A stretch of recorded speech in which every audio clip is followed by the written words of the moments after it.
Junnar one विभागाच्या अंतर्गत गेल्या 4-5 वर्षापासून बिबट्यांचा जो धुमाकूळ आपण पाहतो तो पाहता जुन्नर, आंबेगाव, खेड, शिरूर, विशेष करून जुन्नर आणि शिरूर या तालुक्यामध्ये मोठ्या प्रमाणात बिबट्यांचा प्रादुर्भाव आहे। सर्व शेतकरी बांधवांचं जीवन एका अर्थानं भयभीत झालेलं आहे। काही ना काही दुर्घटना, कधी मनुष्यहानी, कधी पशुधन हानी, या सगळ्या गोष्टी आपल्याला बघायला मिळतात। गेल्या महिन्याभरामध्ये या सगळ्या गोष्टींचा एक उच्चांक गाठला गेला। एका महिन्यामध्ये 5 मनुष्यवध झाले आणि आता म्हणून जुन्नर तालुक्यातली जनता एका दृष्टीने घाबरली आणि हादरली आणि या सगळ्यांचं नेतृत्व करण्यासाठी बिबट या विषयावर सातत्याने आघाडीवर असणार माजी आमदार शरददादा सोनवणे यांनी पुढाकार घेतला आणि कालपासून या ठिकाणी उपोषणाला बसले। मी पाहतो इथं महिला भगिनी आहेत। मी काही युट्यूबवर पाहिले, काही महिला आली आणि रडून धाव पडून तिनं सांगितलं की माझा आमचे 25 लाख रुपये घ्या आणि आमचा मुलगा परत द्या। हे सगळं चित्र पाहता खूप भयावह चित्र या ठिकाणी आपल्याला बघायला मिळतं। एकंदरीत मी सूत्राकडून माहिती घेतली असता भारतामध्ये सर्वाधिक जास्त बिबटे हे आपल्या जुन्नर परिक्षेत्रामध्ये आहे। अंदाजे 450 ते 500। संपूर्ण भारतामध्ये बिबट्याची संख्या 6,500 ते 7,000 आहे आणि सर्वाधिक जास्त बिबट्याची संख्या असलेलं हे आपलं क्षेत्र आहे।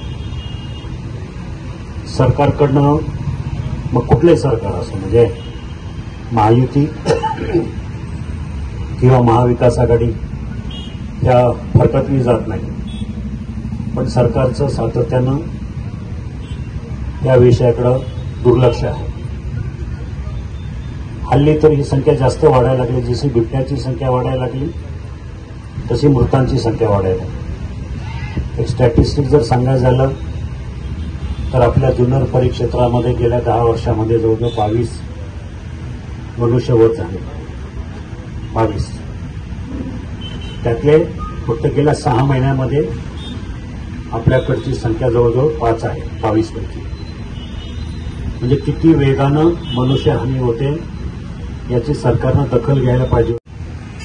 या सगळ्या मागण्या त्यांच्याकडे मांडून परवाच्या दिवशी सकाळी राज्याचे उपमुख्यमंत्री अजितदादा पवार यांच्याबरोबर माझी बैठक आहे। या विषयावर 2 गोष्टी याच्यात प्रामुख्यानं,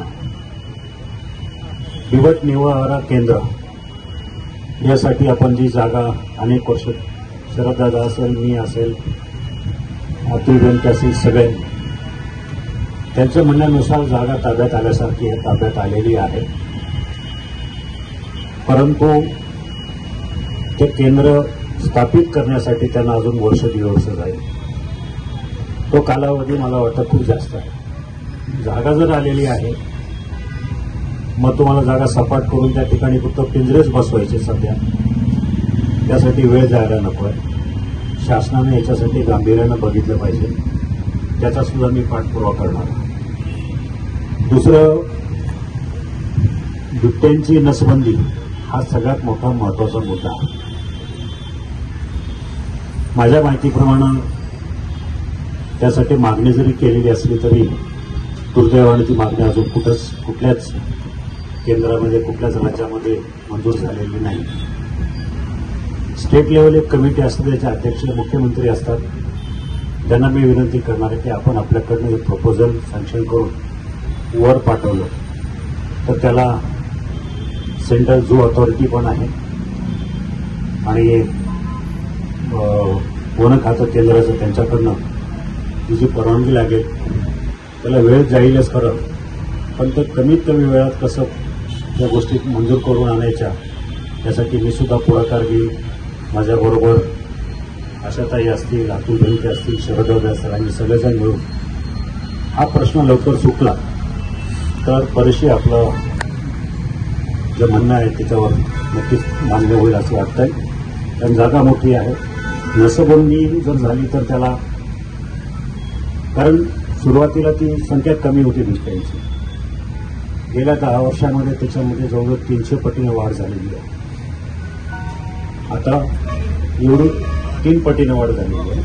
तर 3 पटीने वाढ झालेली आहे तर ती नसबंदी करून ती संख्या कमी झाली पाहिजे, वाढ कमी झाली पाहिजे.